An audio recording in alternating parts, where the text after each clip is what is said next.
Hi, I'm Roscoe, and welcome back to EV Marketplace. I was going to say everything electric because tonight I've got a very special guest, CEO Dan Caesar from Everything Electric. He's coming up very shortly. I'm not sure what part of the world he is, but hey, look, he's joining us live very shortly. He's waiting in the green room right now, so we're going to get to him shortly. But if you're watching live on YouTube or you're watching live on Facebook, thanks for joining us because, of course, if it's 6:30 on Wednesday night, it's got to be EV night. I think Ludicrous Feed might be back next week. I saw Tom in China last week as well, so hopefully he's back to round out the night. But hey, there's plenty of coverage of the China Auto Show. Dan's just been there as well. He was there for the weekend for a fleeting visit. And of course, we're looking forward to Everything Electric later in the year now, and he's going to give us an update on that, how they're tracking. But can't wait to catch up on all that, plus the UK market as well, both new and used. Exciting things happening over there. We're trying to see what the parallels are between the markets, Australia and UK. Interesting to see where they're at, what sort of cars they've got, and whether we're coming together or whether we're going apart. But of course, tonight is brought to you by Amazing EV, our very own dedicated EV marketplace. And we just can't get cars at the moment. There's just no stock. So in fact, we've had more calls from people trying to help buy cars and looking for cars, looking for the right EV than we have selling at the moment. Still getting good prices for them. In fact, some of the prices are quite extraordinary for some Teslas at the moment. But if you want a list, there's a free coupon in the description down below. Amazing EV, free to list at the moment. We'll do whatever we can to help you if you've got one of those outliers, but not much in that 20 to 40K range, the sweet spot. There's a few higher and there's a few lower at the moment, but certainly a lot going through, and it's just as hot the market at the moment. Plenty of new cars around as well, looking like they're good deals as well. So we're keeping an eye on those for you as well. But hey, let's get straight into it. Let's not muck around and let's hit the intro.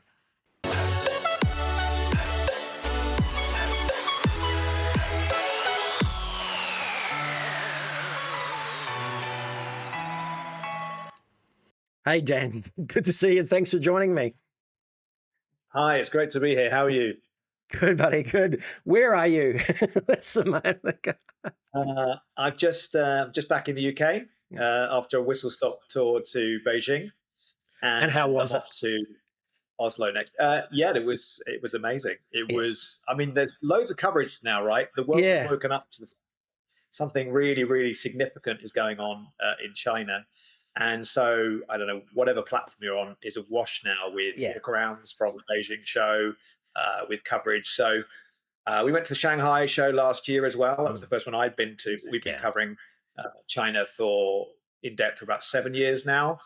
Many other people have been doing it way before us, but Yeah. obviously, for those in the know, what we're seeing now is just the consequences of years of planning, Yeah. and the intensity and the competition on display now is Yeah. just extraordinary. So I met up with an American journalist, and I said to him, "I bet you wish you could just download this show into the brains of the American populace right now, because they're still trying to put their heads in the sand. But Yeah. what has happened is nothing short of extraordinary. And just little things like, without wishing to go on, just the ability now to charge within 6 minutes, Yeah. which will surely move 5 minutes and 4 minutes. Cars that can do hundreds of miles of range, and we're only still in the foothills of the battery Yeah. chemistry war. So it's quite hard, maybe if you're outside the industry, to really sort of map forward where it's going to go. But actually, by 2030, 2035, the technology will be so good that Yeah. it would really take someone really quite stubborn to say, "Oh, hang on, this isn't for me now." So amazing show, and yeah, I could talk about it for a long time. But Oh yeah, well we'll keep going for a bit. I don't know how long you've got, but we'll keep it as long as we can tonight. We've got a few in already. Joe's watching. Stan's back from China. He missed the show. Stan from Kangaroo Island. Welcome back, Stan. He was there recently, and care of Zika. Joe's here. We've got a few in tonight. So any questions you've got for Dan, by all means, ship them through. But yeah, you touched on already. One of my thoughts was that surely the Americans are seeing an even further divide, and you're seeing an even further divide between America and China. This gap's only getting bigger, right? yeah, it's a yawning chasm, and the reality is that, how does it get pulled back together, Yeah, and over what time frame?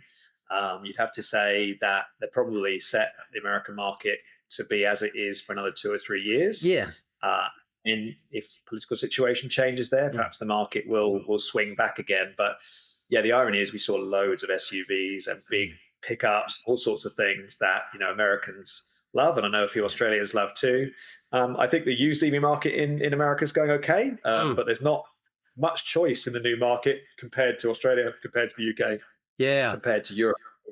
Oh, It is, if you don't travel and you don't see this stuff, you yes. don't go to Beijing, or as I say, I'm going to Oslo next week to see how many EVs are on the road there. Mm. If you don't see it, it's quite easy for it to be out of Yeah. mind. But the reality is that the world has changed, and Exactly. we just Yeah. have to and adapt. I know, and I haven't Onslow reached about 98% anyway. You haven't. Are you just going over there? Are you going over there to convince the other 2% to switch over as well? There's a Nordic EV summit that they Yeah. hold just outside of Oslo every year. So I'm going to that. I'm moderating on some Mm. panels. But Norway is that's quite a European event, because Yeah. actually Europe is in different stages of advancement. So Sweden and Denmark are doing very, very well, as is Iceland. The Yeah. Netherlands sort of hot on their heels. UK and Germany are moving pretty fast, but actually to get up to Norway levels of Mm. adoption in the rest of Europe will take a little Oh, while. that's And so phenomenal. Yeah. their best practice events really to show how it's done, learnings, and what can we do differently. So yeah, I'm looking forward to that trip, and then we've got our own first UK event next I year. was So going to say. next weekend. So actually, the event season has started in earnest now. Yeah. It must be getting to close to summer. I don't like talking about the weather on this channel, but it must be getting close to summer if that's the case. If you're free and you're not doing anything on the 6th and 7th, Dan will be at Onslow speaking at the Nova Spectrum event if you want something. He will Yeah, be it'll there be talking, but spring here now, and the yeah, sun's out.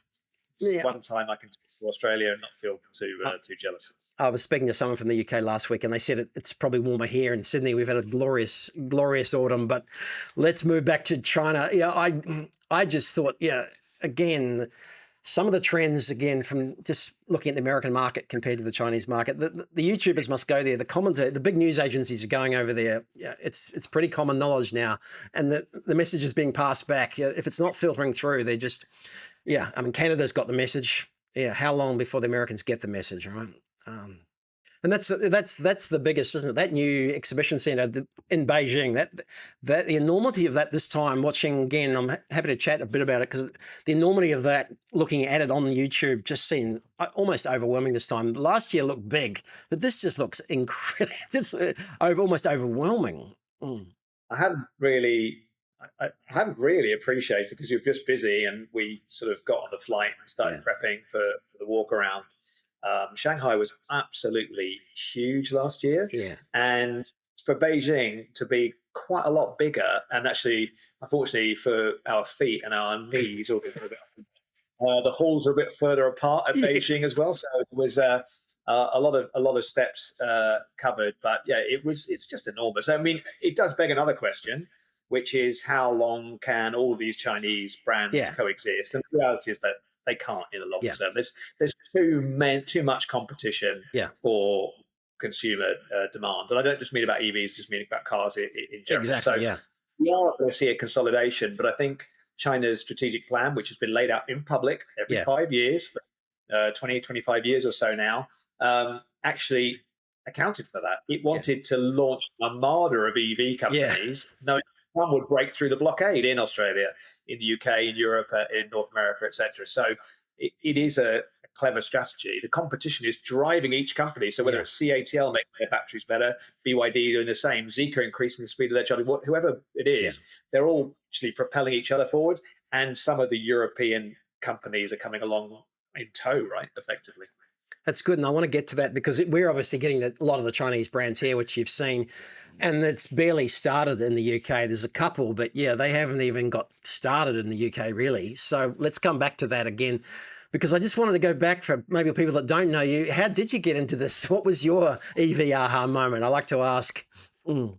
Yeah, good question. I mean, I've been promoting renewable energy since 2005. Mm. So I was in the kind of energy industry, really sort of fell in love with sounds sad, but solar panels and heat Yeah. pumps and batteries, and was promoting all that sort of stuff. And I had a very nice Audi TT. Mm. at one point, and my client said, "Well, you can't be driving an Audi TT. You need to get an EV." So, 2015, I made that leap, and then I met Robert Llewellyn, Yeah. founder of the Guard Show.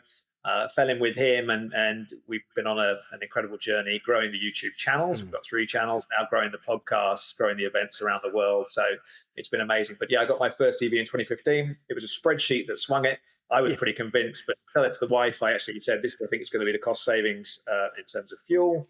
We got a lovely little BMW i3, which I still think is a Yeah. phenomenal car.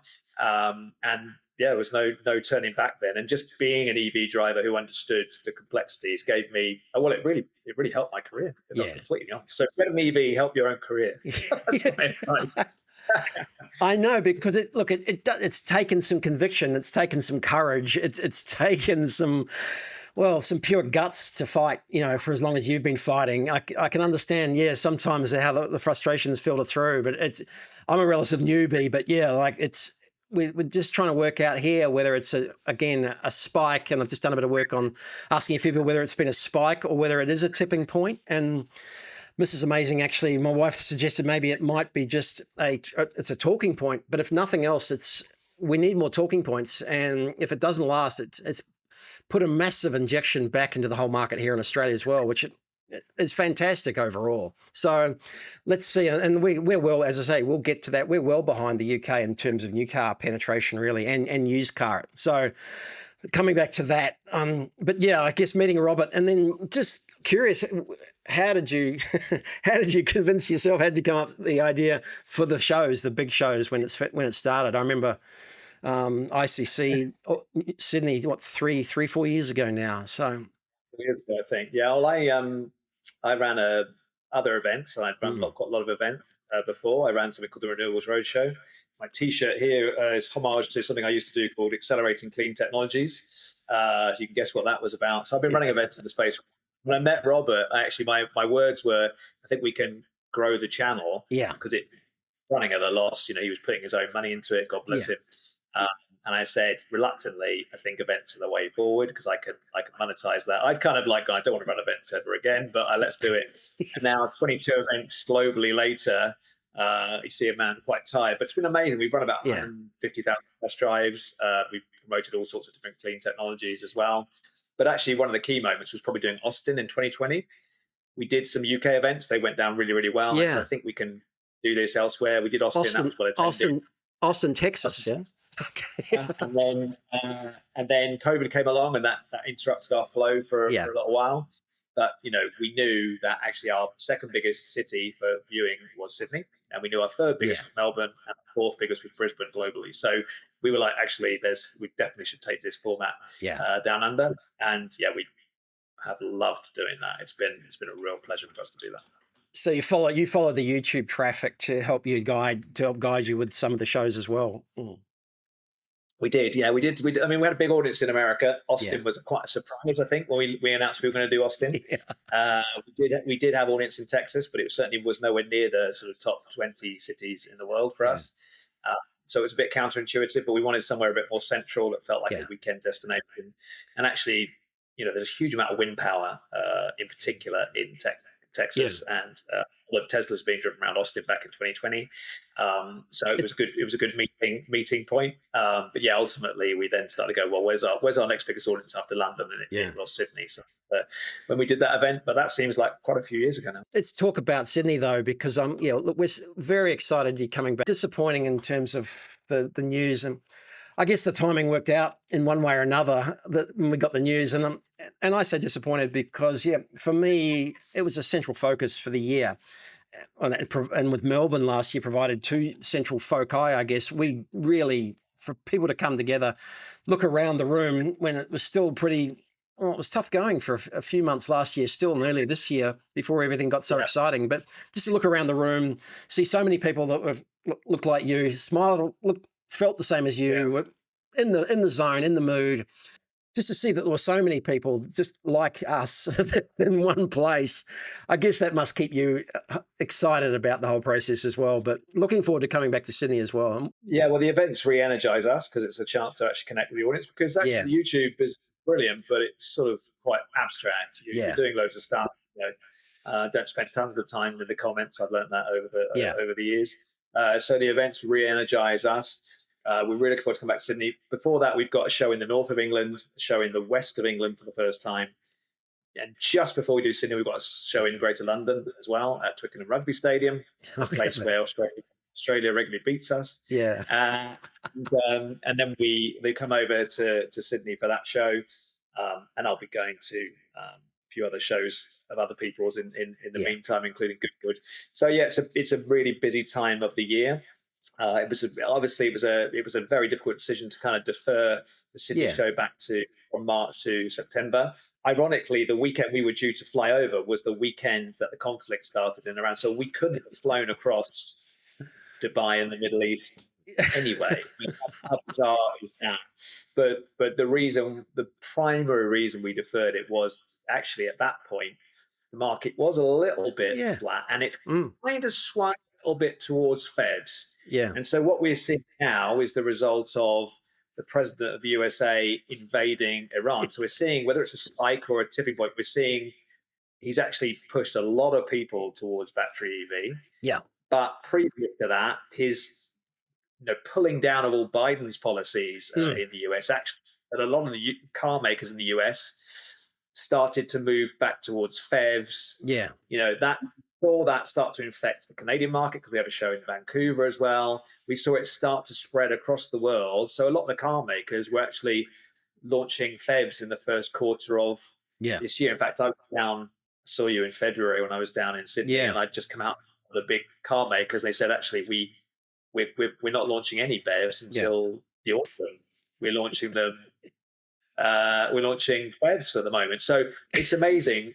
Car companies are hurdles. They kind of follow the political sentiment, and there's always a lag between what's going on and the reality. So the oil price spikes is going to see, I think, a lot more people front foot with BEV again come because there's a gap. So it looks like we were sort of lucky in one respect. We made a difficult decision, but we're coming back in September, and we're really looking forward to it. And I think actually timing will be good. And actually quite a few people said to us, actually, for your show, September's actually a better month.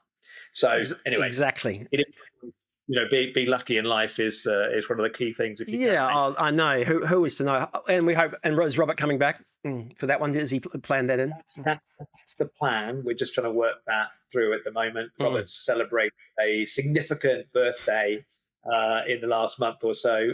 So we're trying to sort of wrap him in a bit of cotton wool. But he has a huge love for Australia.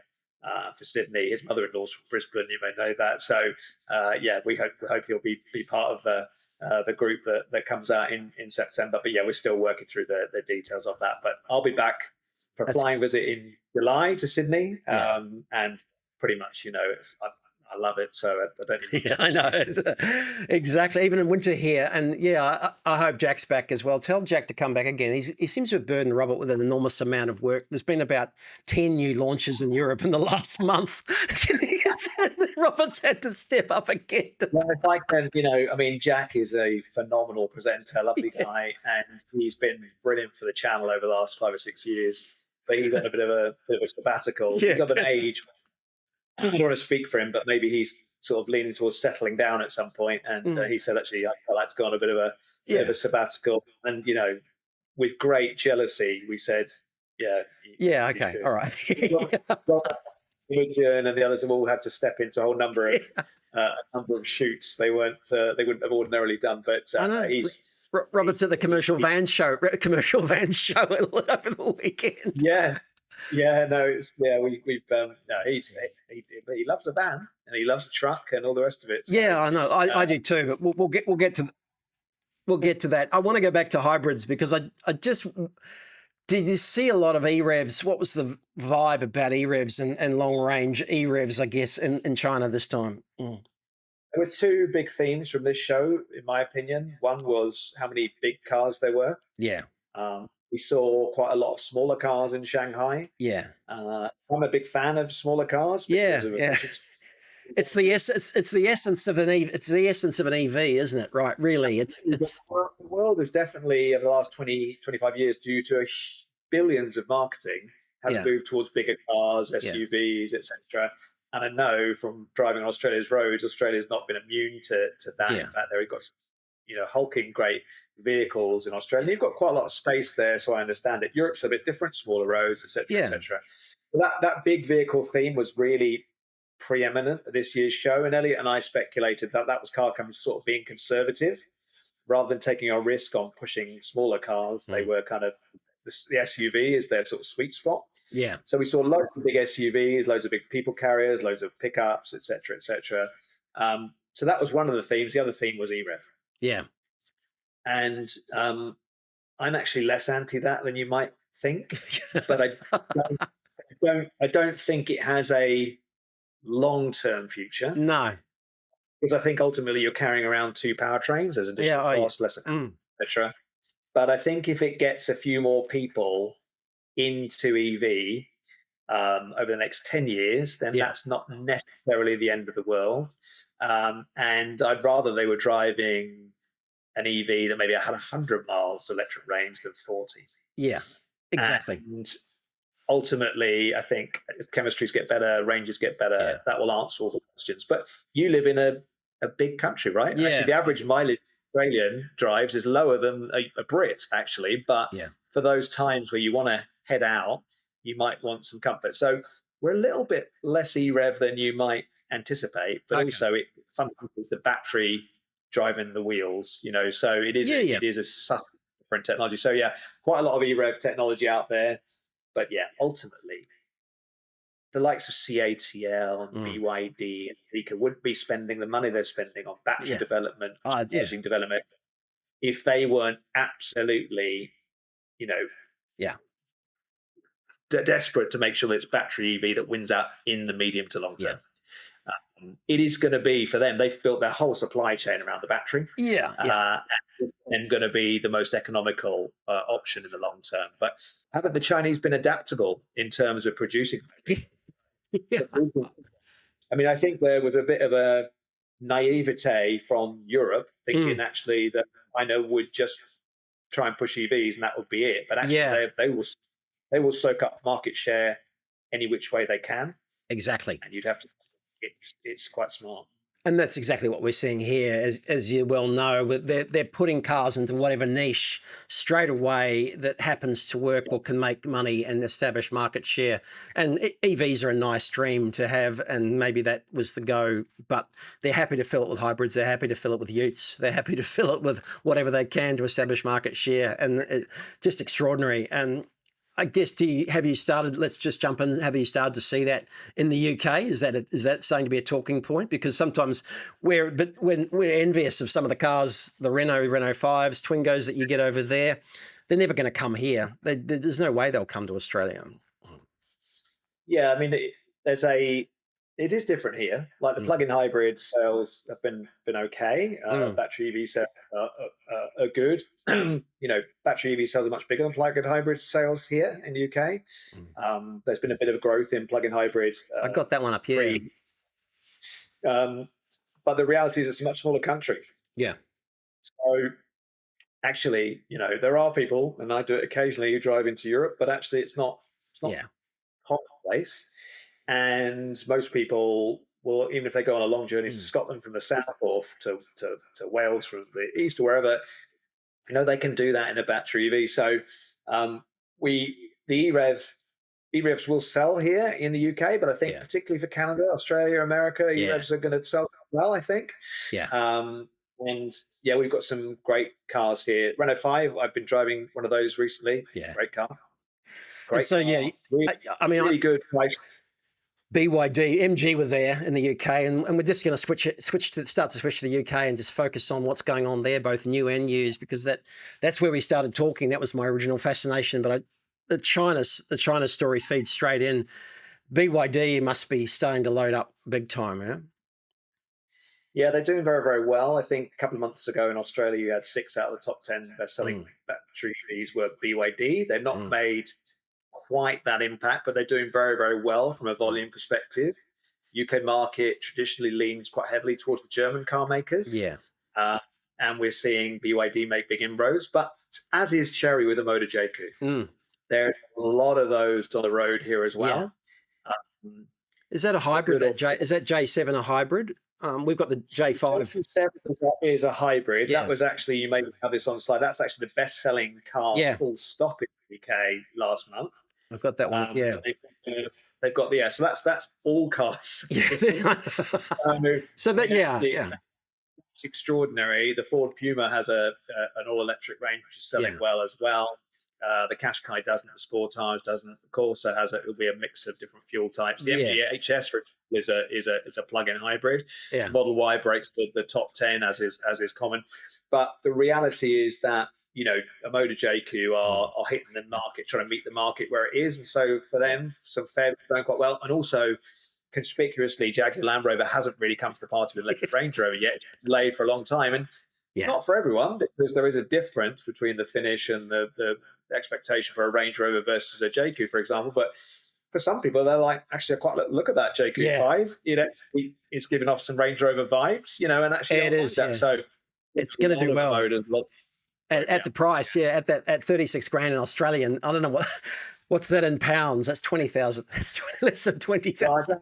very sensitive subjects that my friends at car companies don't like me to bring up, but we'd be paying probably similar in pounds to what you pay in Yeah, dollars. So our cars are often, and I don't know if most Australians are aware of this now, our yeah, cars are normally 40, 50, 60, 70% more expensive here yeah, than they are for you in Australia. So yeah, everything's very expensive in Britain. If Australians think they've got a cost of living crisis, yeah. affordability crisis, come and spend a month in Britain, you'll be cured.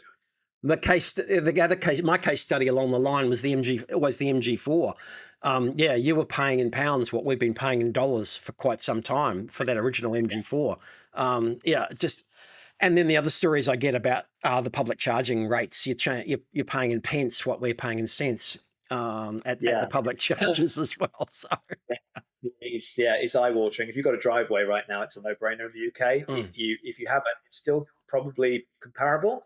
But the advantage that that you can run a EV more cheaply if you don't have a driveway, it doesn't really exist in the same way. that list at the top 10 of UK cars versus the Australian one, it couldn't be more different in the way they deviated between the small compact hatch, and most people who follow the channel and watching know these cars. Yeah, and maybe the Australian one never looked like that, but we had a few sprinklings in there. How different it is compared, we've got 6 or 7 utes in the top 10, and you've got, yeah, those small little compact cars. I guess in my mind, those sorts of cars are the easier ones to replicate as smallish EVs versus the utes. But the utes and the vans are coming here. There'll be no excuse soon. They'll have them here, and they'll be reasonably priced, and they'll do the job that a tradesman needs around the city, and they'll look cool, and we'll be stuck with them for a while. It's lots of people are disappointed about the size of them on the road and trying to park them and maneuver them, and just the sheer waste of metal. But yeah, that may or may not last. I think we've reached peak ute in Australia. Again, just as all the new entrants are coming in, we've probably got 15 or 20 different models now. I think we may have reached peak ute, but remains to be seen. But you don't have Yeah, to deal with that. You don't have to deal with that, luckily. there were lots in Beijing, Yeah. so I think we all know that the market is going to start to change as well. Now, and then if you see that, you might see them in Europe, but yeah, we'll see them in here, and they'll come here. I was also interested in this one in the whole UK market to set the scene before we sort of halfway through the story that you appear to have reached peak car. This is new car registrations for the last 10 years, and sure, COVID, 15 years, COVID, yeah, really killed it big time. But looks like you reached peak car in 17, and sort of only just sort of recovering now, which is not a bad thing in the whole scheme of things, but. Luckily, EV petrol sales are down, and they're not really down in Australia. They're not down as much as they should be, even though EV sales are up. Petrol sales aren't down enough yet at the moment versus the UK. So it's encouraging to see as you say, the hybrids, EREVs, and the EVs increasing on this chart here. It's encouraging to see them increase to that level. Yeah, there's a genuine, general acceptance, in people's minds that an EV or a hybrid equates to more efficient running costs, and so yeah, the pure petrols, pure diesels, and I'm afraid I do have to count mild hybrids as pure petrols, but they're lumped in the second category. but there's a definite direction of travel. And on Yeah. the previous graph, yeah, I mean, we just don't buy as many cars in the Yeah. UK new anymore. There's a whole range of reasons for that. And obviously, if you look at 2020 and you see COVID Yeah. as a potential reason, but actually you go back to 18, 19 on that chart, actually what was happening then is UK was leaving the European Union. Yeah. So Okay. fortunately for the Brexiteers, COVID then kind of like obliterated that story. But yeah, the market hasn't really recovered. But yeah, new car sales is a tough road to hoe, and actually company cars and people buying through their businesses is one of the key drivers in the UK market for new car sales. And again, just before we move on a bit more to the used market in the UK, do you see that the fight back in the UK or in China from the likes of BMW? Are they a worthy challenger? Do you think in the whole scheme of things? Mm. I mean, it's a really great question. Mm. You're seeing these regional variations now. Yeah. I just don't think that the Germans are going to embrace Chinese cars in the Yeah. same way that the British will, for example. There is a huge amount of national pride Mm. around BMW, Mercedes, Audi, VW, Porsche, Mm. etc. And understandably so, those brands have huge resonance. They're making some fantastic cars, right? But Yeah. even in Germany, new entrants will be cheaper. So Yeah. the Chinese will erode German market share in Yeah. Germany. But as a fortress goes, as a stronghold, Germany is the best market. I find it quite ironic to talk to some car companies from China. A lot of them they've set up headquarters in Germany. Yeah. Well, actually, and they are absolutely wedded to the fact they need to grow share in Germany. I said, Yeah. actually, I think you've chosen the wrong market. I think if it Yeah. hadn't been for Brexit, someone might have chosen the UK. Yeah. The UK basically cut itself away from Europe. There's quite a few Chinese car companies in the Netherlands as well, which I Yeah. think is a better base into Scandinavia, into Germany, into France, etc. But a lot of Chinese companies are going after the German market. Now, I like the look of the new Denza sports cars that are Yeah. coming, but will a German consumer part with his Mm. money for one of those over a BMW? I'm not so sure. But in the UK, we have much less loyalty to Yeah. German car makers. Yeah. We have always been known as a nation that loves German cars, and we still do. But it offers us something half decent that is cheaper, Yeah. given the cost of prices and etc. You can see why some of the Chinese brands are going to soak up bigger share in the UK. So a lot of respect for the German cars, but fundamentally they're still going to be very expensive. What is interesting is to see the Germans in particular pair up with the Yeah. Chinese manufacturers. And that's right. Can those relationships that they built in China for joint ventures to build in China, where the Chinese learnt everything and learnt the quality benchmarks, will they be replicated back in their own home country again? That'll be the question. Well, at Shanghai last year, one of the launches was the Audi Sportback. So Audi Yeah, have the Four Rings brand that we know so that's well right. over many years. They now have the four-letter mark, which is Yeah, AUDI, very obviously, and they launched a new Sportback car, and it's sold quite well for the first month or two, but yeah, it's sold really, really poorly since. And if yeah, you look at it objectively, I visited the stand again. Audi's stand was much smaller in yeah, Beijing than it was in Shanghai last year. But if you look objectively at the Sportback, and they've just brought out an SUV equivalent, it looks like a European car. yeah, It's beautiful. I would buy it. I can't because it's not available in yeah. the UK.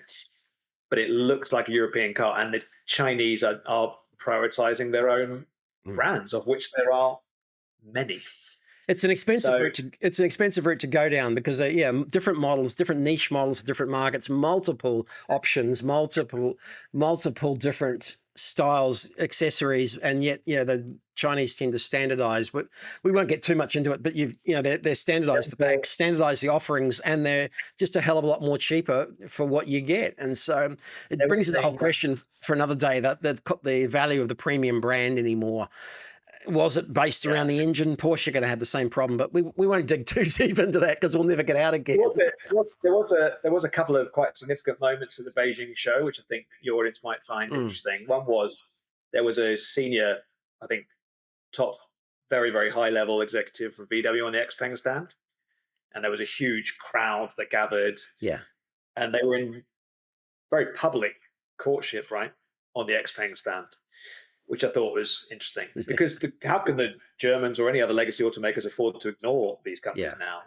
There was also a moment where, one guy walked around the show flanked by about 100 different people. Like, who is that? And it was the CEO of Xiaomi, Yeah. the tech company that also made huge inroad now and is bringing their cars to Europe. Yeah. Oh, And he was dressed not like a car exec, because you can tell the European car execs in my loft, they all look extremely. yeah. But he was just looked like a tech dude. He was walking around the show, 100 people around him, and you're just seeing this extraordinary changing of the guard in real Yeah. time. So, I've never wanted any car companies to fail, but it just seems to me No. there's only this music chairs, right? And there's only so many chairs. And the music will, once this whole EV phase has gone on over the next 5 to 10 years, the music's going to stop, and people are going to be in new brands that they were in before often, because, and then loyalty might crystallize and harden again around certain brands. People might say, I'm on my second Xiaomi, I'm not going to change from that now. No. But at the moment, it's all up for grabs. It must No. be terrifying if you're leading a legacy automaker. And there was a place for small compact cars here in Australia, and cheap cars. And if you edged up in the market and you edged up into a more premium segment and took your quality up a level, if you're a Korean or Japanese manufacturer, then there's a Chinese brand to come and fill it. And Chery's done that here. MG did it for a few years. Chery's doing it now. It's a basic petrol car. I want a car for 25 grand. Okay, fine. You go and buy the 25 grand car. Again, we've got one question. I'll move on about legislation in the UK, and I did find a bit of an article because I wanted to touch on that. We're coming across the same sorts of questions here as well. Change to FBT potentially, which hopefully won't happen, but change potential road tax for EVs, or road user tax for EVs. Where's it ended up in the UK at the moment? Can you figure it out? Well, it is, as it will be, I'm sure, in Australia. There are, as a government, but a government isn't one monolithic block. They have different departments, different opinions, different agenda. And so what we're seeing in the UK is actually the Department for Transport is being very pro-EV. There's a new grant now. They're actually doing some advertising promotion of EVs. They're trying to keep the zero emission vehicle mandate broadly the same, although there's lots of pressure on them from the likes of Toyota to kind of dilute it further. But at the same time, the Treasury, the people who ultimately hold the purse strings, are very worried about the fuel revenues. And mooted that there will be a paper mile tax from 2028. Now, not only did they not need to say that in 2026, but it runs counter to everything that's going on. The government's pouring money into promoting EVs, but then actually that we put the brakes on for some people. I wish I could speak to everyone and say that ultimately paper mile will come in probably in every single country. Irrespective of fuel types. It is just going to come in as a way to better manage revenues. But ultimately, I can say this, in the UK, EVs are still much cheaper. In Australia, much cheaper still. So, but obviously it's a bad news story, right? Any bad news story doesn't help. And it was just like one of those kind of, shoot yourself in the foot moments from a government. You're like, well, what are you doing? You guys clearly don't talk. I think it is frustrating frustrating is the word. But we've had the same situation here where the rumours might go out, as you've probably heard, that they're looking at getting rid of the FBT concession on EVs because the market has done. Or they've raised more money than they expected, because 47% or 48% of new EVs were sold under that scheme, and so it is a success. But the other part of government, those mandated with promoting EVs, are only looking at the number and going, we're only doing 7, 8, 9% per month. But the Treasury, who's collecting the money, says, well, this is a wild success, so we've got to cut it back. Same sort of corollary here. I think, they've realised that although we've had a great boom in EVs, and we'll get to that shortly, for March and April, extraordinary boom to take us up to new levels. It's not a complete change in dynamic, and it's certainly not the complete tipping point that we've talked about. It's still going to need some push forward, and it's not. If they start putting the brake levers on somewhere else, very strange, isn't it? Very strange Yeah, I mean, times. Norway continues to support through policy Mm. EV adoption even now. It is going to be a process that's Yeah. always going to need some push, but fossil fuels have been subsidized in some form or Yeah, another I know. forever. That, Yes. subsidy is just the way the world Yes. works, the way government works. Yeah. I would argue subsidizing towards EV for the health benefits alone Mm. is a very, very worthwhile cause. I But agree. you'll always get I some agree. whingers on the side, complaining about that and saying it's not Yeah. not fair. But there's never been a level playing field. It's always been stacked heavily in the favour of oil and gas until now. So the price spike on petrol has started to realise that, but not everyone. No, I know, Not I everyone. know. And look, the awareness has been incredible here. You've heard the stories, and you're probably getting them here. And I'm curious to see what's happened in the UK, because the new car market, just took off, and so they delivered it just about everything they probably had in stock, and the forward orders will be outstanding for May, June, July, I'm sure. Taking us to closer to 15%, but well down on the UK in terms of outright penetration. On the used car side of things, the market's so small here, with only 3 or 4 thousand cars selling a month out of 200 odd thousand, less than 1.5%. For a sudden switch in mentality, and we think it was driven by the media. It was really a frenzy, and amazing how many people watch mainstream media, and the media that got on board so quickly, and the message Yeah, was out there. And everybody I talk to, you must be pleased that you own an EV. You must be happy you drive an EV. You must be smiling at the moment. More positive conversations in 3 months, in 3 weeks, than I had in 3 years. And so I think it was driven hard, and the sensitivity was so short, so tight, that it just pushed the used car market up. And we've had massive increases in the used car pricing. So what are you seeing over there in terms of car pricing on the used side of things? yeah. Used, it's sort of. I mean, used EVs are cheaper in the UK Yeah, by on average. Our figures last year were about £2,700 than a used ICE equivalent.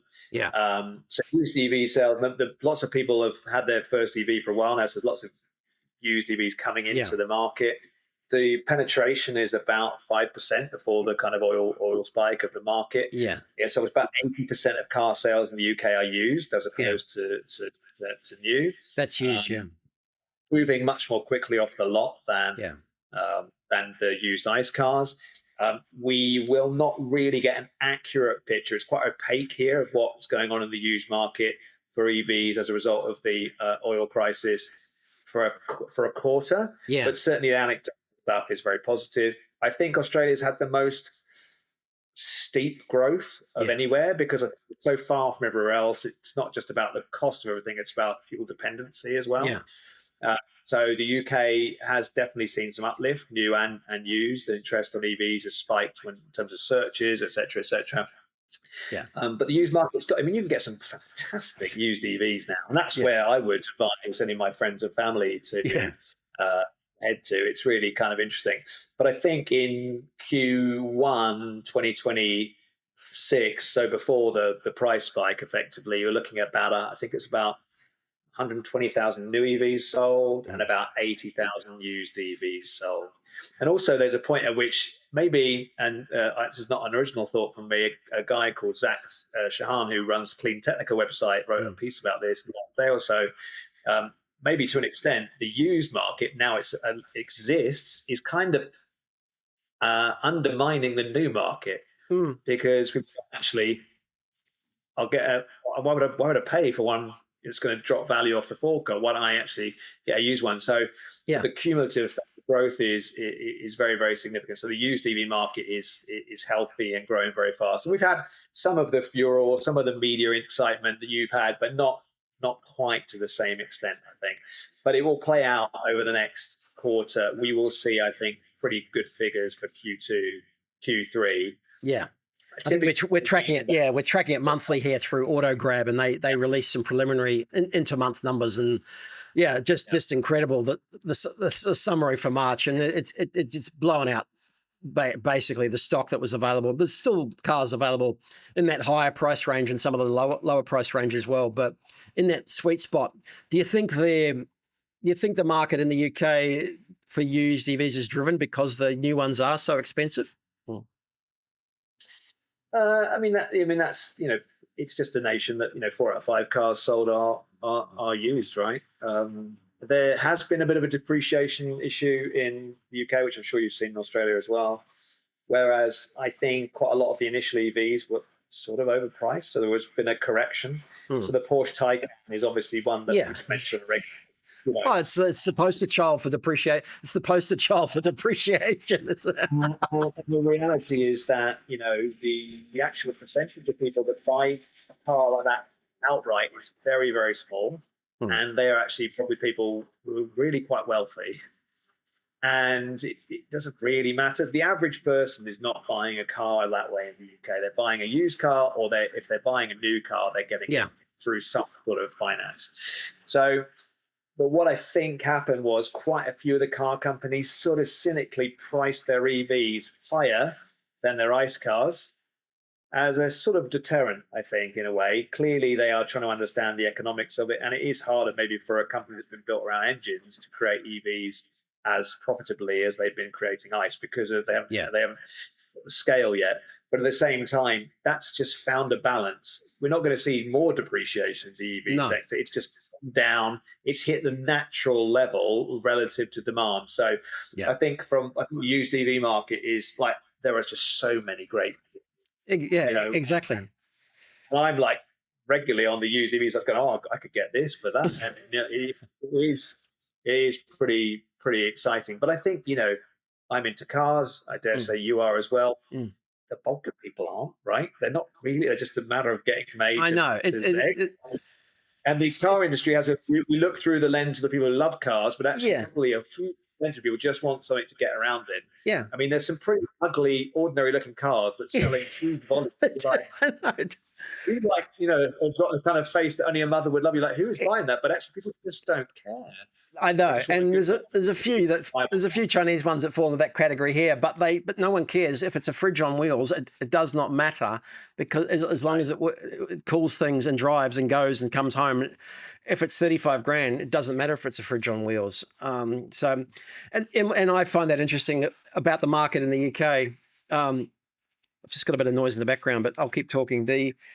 Here we're getting that full competition of new EVs, and the market's getting more and more intense. A lot of the manufacturers and OEMs did not react to the increased demand by putting prices up, apart from a couple of exceptions, strange ones. So we had this strange corollary where used EV prices were going up and the new market and the new offerings were getting cheaper and cheaper as the competition increased. So very interesting. And I did a bit of work with Riz a couple of weeks ago on this to have a chat about this, because strange situation where the competition around the 35 grand mark for a new SUV like the JQ J5 and the Tesla Model 3 and Model Y going up $10,000 to $15,000. It was an extraordinary situation. So yeah, it's if you're an OEM, I wouldn't want to be working for a car manufacturer trying to work out what to do.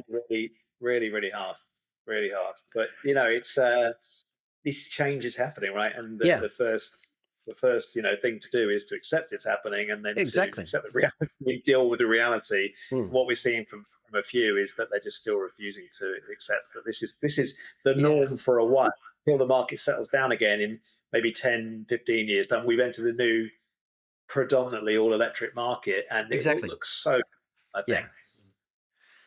I know, and we've got a few OEMs here who've still got their head in the sand.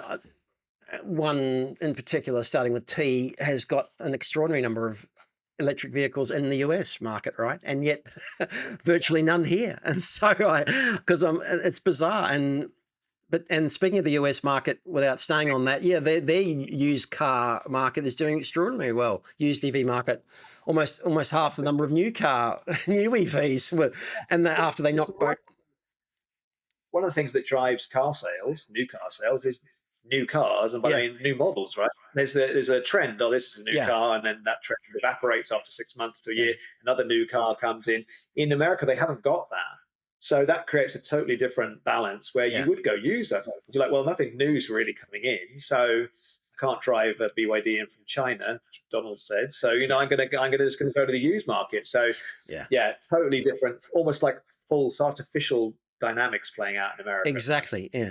I know. And their prices are staying up even after the incentives have gone off the used cars. They had some pretty attractive incentives on the used cars over there as well, the used EVs, and they've gone. But yeah, the market's holding up really nicely over there. So it's a very strange world we live in. I can't wait. Hey Dan, thanks. I've kept you long enough. Let's have a plug for everything electric again.